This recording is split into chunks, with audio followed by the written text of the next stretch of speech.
சொல்லுங்க. அது எப்படி சொல்றது? ஆக்சுவலாக இவங்களை வந்து ஒரு ஸ்கூலில் தான் ஃபஸ்ட்டு பார்த்தேன். அவர் பார்க்கும்போது ரொம்ப பிடிச்சிருந்துச்சு. ஸோ கொஞ்ச நாள் வெயிட் பண்ணி உடனே சொல்ல வேணாங்கிறதுக்காக வெயிட் பண்ணி ஒரு 2 இயர்ஸ்க்கு அப்புறம் வந்து அவங்கள்ட்ட அதை அவங்களும் ஒரு 1 இயர் டைம் எடுத்துட்டு அப்புறம் வந்து அதுக்கு வந்து ஓகே சொன்னாங்க. ரொம்ப நல்லபடியாக இருந்தது. 1 இயரா? 1 இயர் தானே 2 இயர்ஸ்? 2 இயர்ஸ் ஒரு 1 இயர் முடிச்சு ஒரு 3 இயர்ஸ்க்கு அப்புறம் எல்லாமே அவங்க ஜென்யூனா இருப்பாரு, ரொம்ப ரெஸ்பெக்ட் கொடுப்பாரு. அதுதான் ரொம்ப பிடிச்ச விஷயம். அண்ட் தென் ரொம்ப கேரிங். கோபமே வராது, சுத்தமா வராது. எப்பவுமே கேரிங், நோ ஆங்கிரி பேர்டு.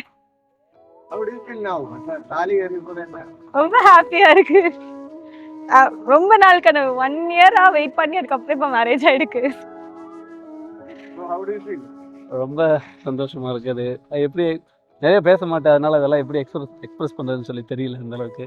ஆனால் இதுக்கப்புறம் லைஃப் ரொம்ப நல்லா போகணும்னு சொல்லி ரொம்ப ஒரு பெரிய பிலீஃப் இருக்கு.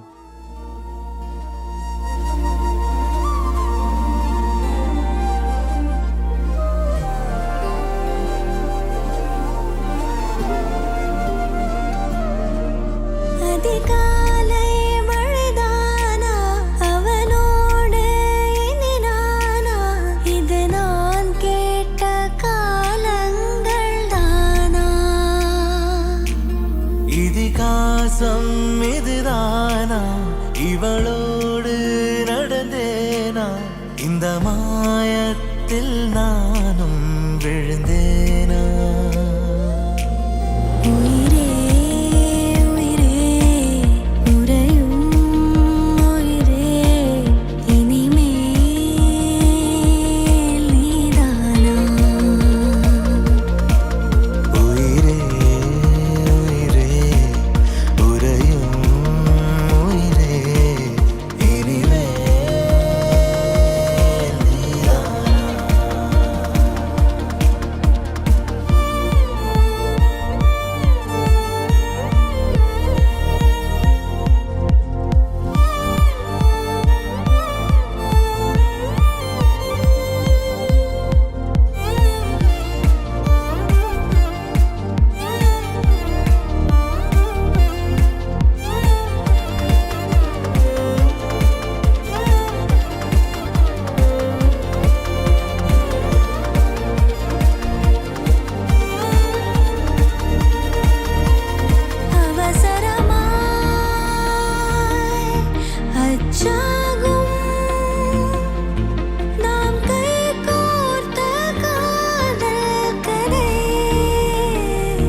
அழகழகாய் பேசிடும்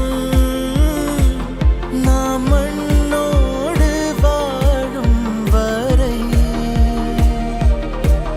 உன்மேல் சட்டை வாசம் என் மூச்சோடு பேசும், பொய் பூசாத நேசங்களே. உயிரே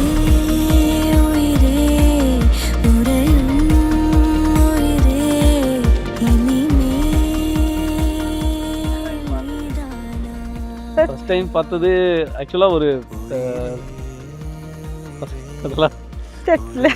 ஸ்டெப்ஸில் இறங்கி வந்துக்கிட்டு இருந்தாங்க. அப்போது ஸ்டெப்ஸில் இறங்கி வந்துக்கிட்டு இருக்கும்போது பார்த்து நம்மளுக்கு கொஞ்சம் ஆக்சுவலாக அவங்க ஃபீட்டை தான் ஃபஸ்ட்டு பார்த்தேன். பார்க்கும்போது ஏதோ ஒரு பண்ணுற மாதிரி, இந்த இளையராஜா பாட்டில் வரும்ல ஸ்கோர் பண்ணுற மாதிரி, அந்த மாதிரிலாம் ஒரு ஃபீல் கிடச்சி. சரி என்ன சும்மா வெயிட் பண்ணி பார்க்கலாம் அப்படின்னு சொல்லிட்டு அதுக்கப்புறம் பார்க்க முடியல, சரியாக பார்க்க முடியல. அப்புறம் 2 டேஸ்க்கு அப்புறம் மறுபடியும் அதே ஃபீட். அப்புறம் ஆளை பார்க்கும்போது ரொம்ப ரொம்ப பிடிச்சிருந்துச்சு. அப்புறம் கேரக்டர் பிடிச்சிருந்துச்சு, எல்லாமே பிடிச்சிருந்துச்சு.